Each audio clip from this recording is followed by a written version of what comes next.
Ito pala ang dahilan kung bakit biglang lakas ngayon ng Barangay Ginebra. Trade alert, JV Mocon, lipat team na ulit. At NLEX Road Warriors, may bago ng import. Goodbye Mike Henry na talaga.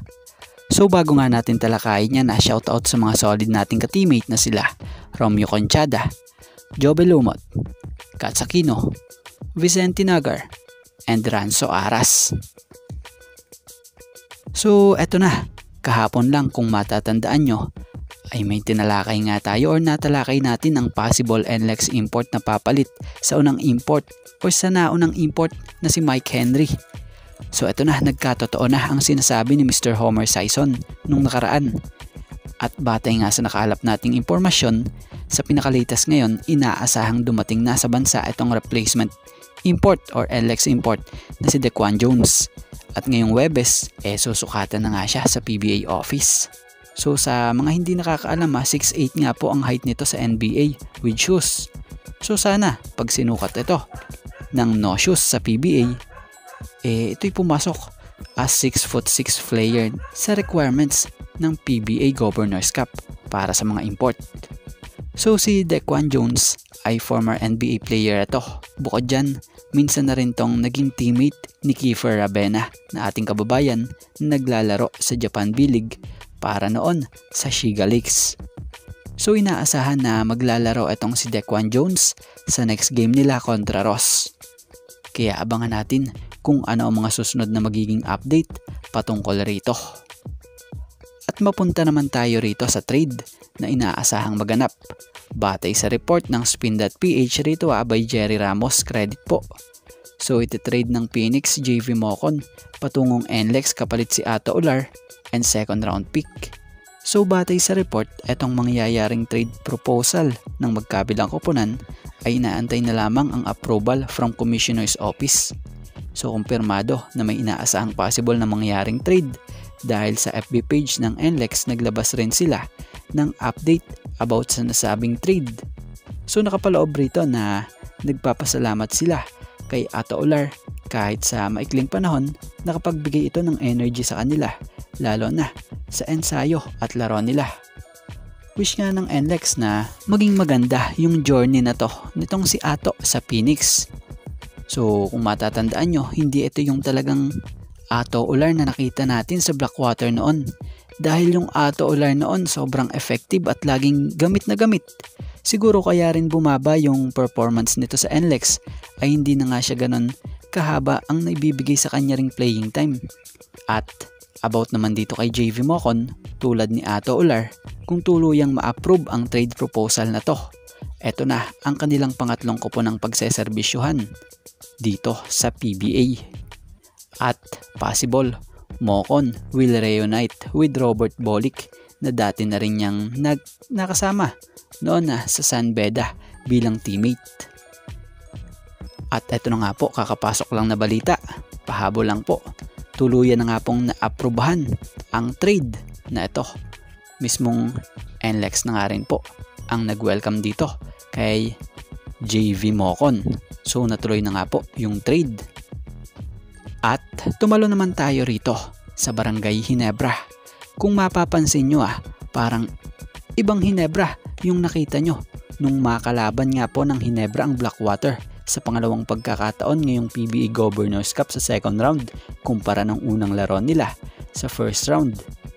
Maaga pa lang pinakita na dito ng Ginebra yung mainit agad nilang opensa at mga agresibong laro nila na kung sa isa larong ito naramdaman yung init rin agad ng outside shooting at higpit ng depensa ng team. At ang dahilan nga po ng lahat kung bakit ganito katindi ang pinamalas na laro ng Barangay Ginebra kontra Blackwater ay dahil sa pagkausap ni Coach Tim sa team ng Barangay Ginebra bago pa man magsimula ang laro nila, na kung sa ay binago ni Coach Tim ang attitude ng team para maglaro sa mataas na level of intensity ng game nila. Dahil para kay Coach Tim, napatunayan na ang Blackwater nga po ay napakalakas rin talagang team. Kaya naman na yun ang nangyari, magandang resulta at gandang paglimita sa mga scorer ng katunggali nila. Kaya ayun, naitawid ang laro na panalo ang Barangay Ginebra. So yan, sa ngayon mga ka-teammate, ito nga lang po muna ang ating sports pasada, and thank you for watching guys, and God bless everyone. Shoutout sa mga solid nating ka-teammate na sila Romeo Conchada,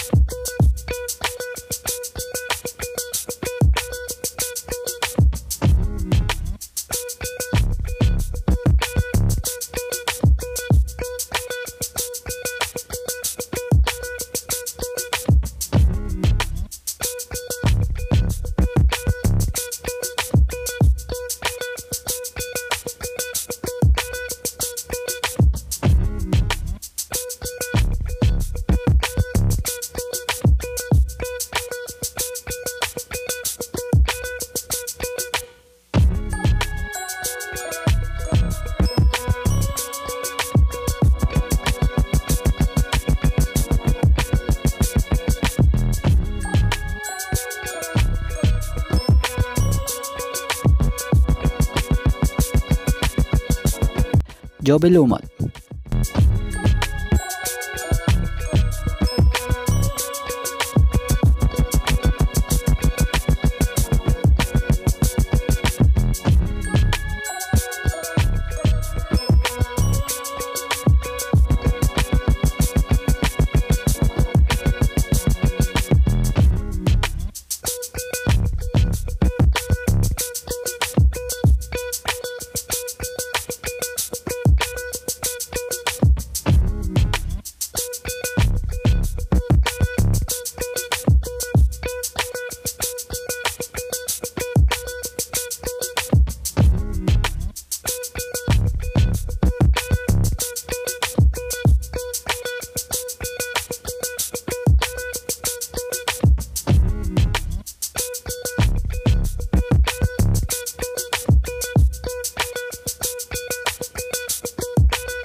Katsakino,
Vicente Nagar,